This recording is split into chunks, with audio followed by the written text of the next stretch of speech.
In this episode, I'm going to show you how you can access your page using FTP. So as you know, MDB comes with CLI, which allows you to publish page with just a simple command MDB publish. However, sometimes you may need to access your files via FTP. So how to do that?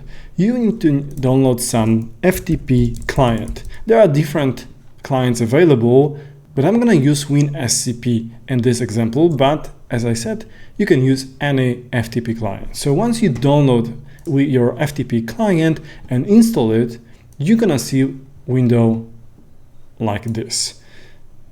Obviously, different clients will look differently, but each one of them will have something like new session.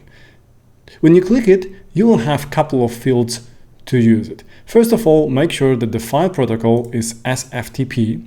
Hostname, we're going to find it in our dashboard.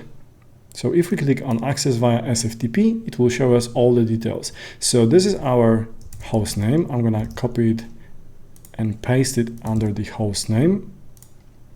Now note that we need to change the port to 2222. Now for the username, I'm going to use the same one as I'm using for MDB Go. The same goes with password, and then we are ready to log in. This will connect to your account. When you connect for the first time, it may ask you to accept our certificate. Simply click yes on it. Now we have access to all our files via FTP, so we can actually download as well as upload them.